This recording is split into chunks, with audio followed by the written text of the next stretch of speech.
Thank you for inviting to this great university to see the power of Sanskrit.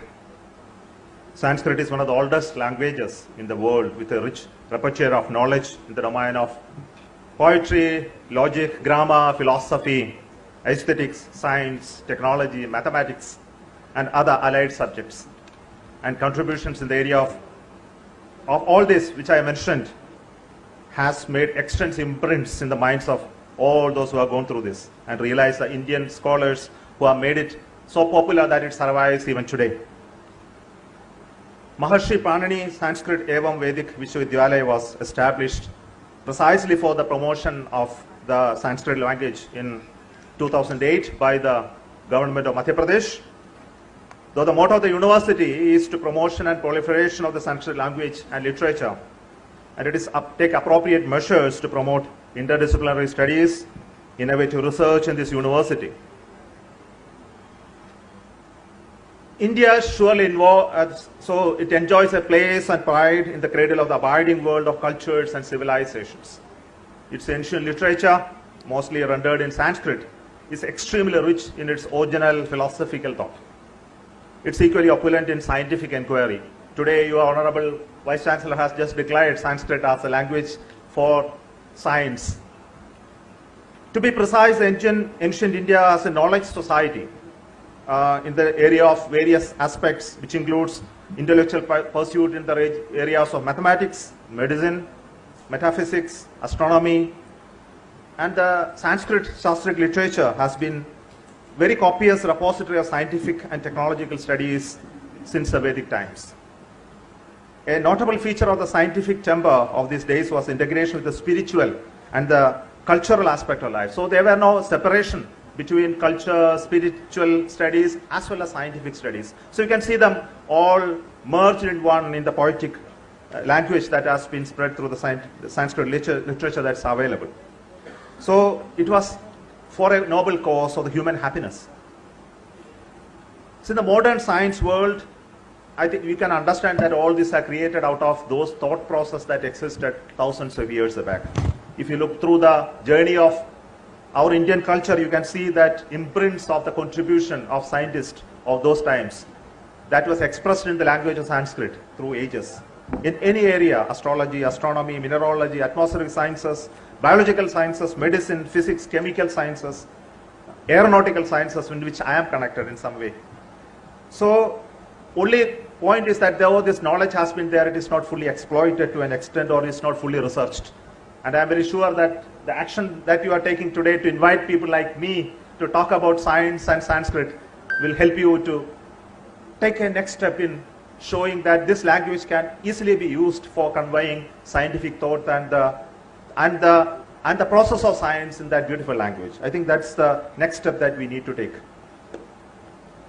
Sanskrit's potential as a scientific use was greatly enhanced as a result of the work of Panini, the great work of Panini, and he has created, just out of the 4,000 sutras, virtually the whole structure of the Sanskrit was created, and it which remains stable for next 22,000 years. I think that's what you are studying even today.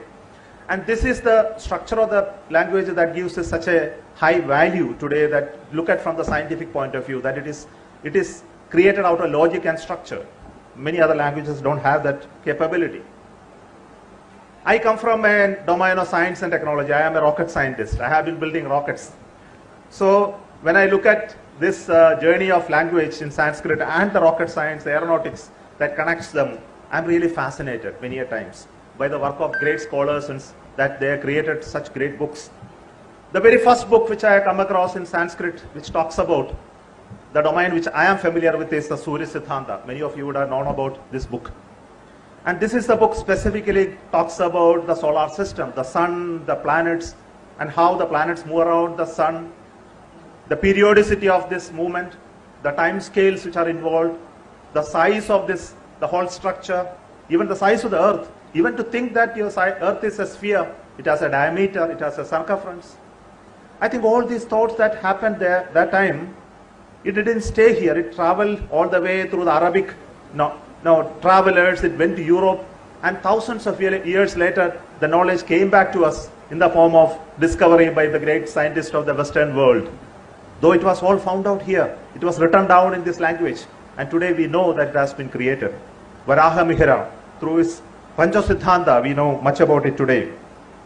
Lagadha, in the 1500 year BC, he has created the Vedanga Jyotisha.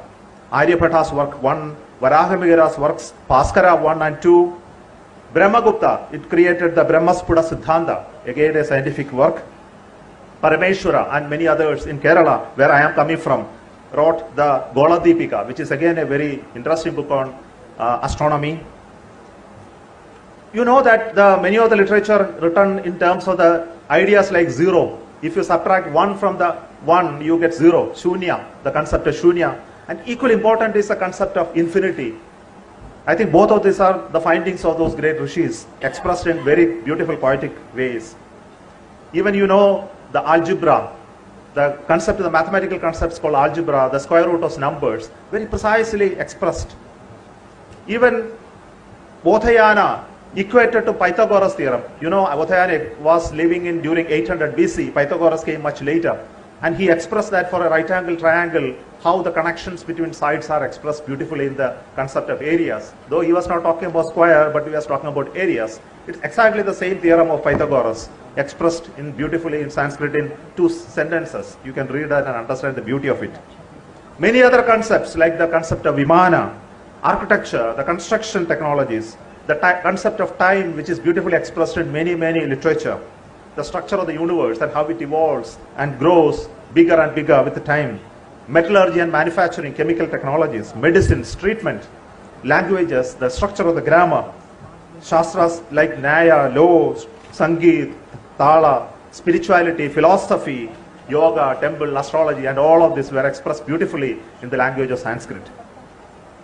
But the difficulty that is faced by the scientists at that time was this language was expressed more in Shruti and not in written form.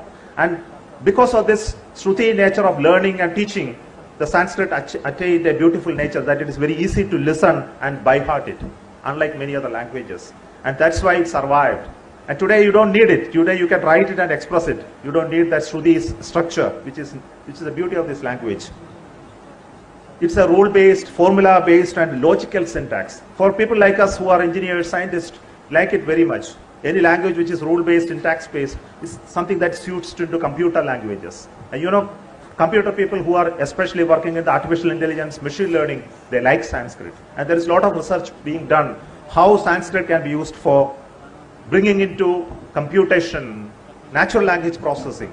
And I want to tell you people who are taking Sanskrit as a profession, as a living, you must look at it how this can now work in the domain of technology.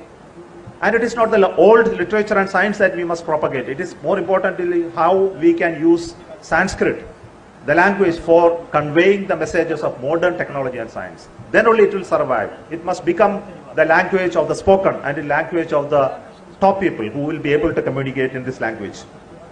I understand the Maharishi Pani University is one of the leading university with a lot of enthusiasm today. I think the transformation has really happened. A lot of departments now, new departments are coming into the university. The graduation and post-graduation has come in, and diploma and certificate courses are there in this university in literature and various other domains. The university is not only teaching the traditional courses, it is also offering courses in yoga, Nyaya Shastra, Advaita Vedanta. Education department is really strong here. I could see many young people who are taking graduation in education. I think all of this shows that there is a new energy in this university. As your Vice Chancellor just mentioned, it's not only going to be just a university local, it is going to be a university which is well known in this country and in the world as much. I am very sure about it.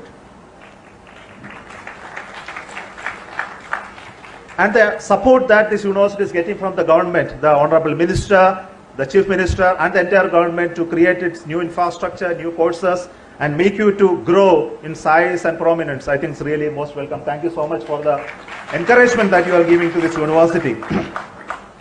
And it's not only teaching you some language and structure, but it's also helping you to grow in personality, in people who have ready to influence the world. I think the type of conferences and workshops that you are conducting here, the other voluntary activities that are taking place in this university really make me feel that you are doing the right thing to create new set of leaders for the world. Though the purpose is the language and its promotion, but through that you are creating people of influence in the future. I think that's what is required for a university to do. I'm very happy about that aspect as well. I don't want to prolong because the time is short. I think it's already, the time is going too much. So let me stop at this moment, but I would like to offer you my greetings from a people like me, scientists who are working in rockets, still have a fascination for languages and arts and those knowledges that existed in this country for so many years. I have been a humble learner of what I can in my spare time, though my primary job still continue to be the rocket building and scientific activity. I still keep my interest live in learning the language, learning the ancient sciences and connect between these two, and also to propagate what I can through this medium of languages and science, and also talk to young people to understand what our nation did in the past and take pride about it, and also work towards committing yourself to propagate it, preserve it for years to come. Jai Bharat. And I also wish you, the university and the graduates who are passing out, great future. I think that is needed on this day when you are getting graduated. They become Dishant today. I think you need to have the blessings of your parents.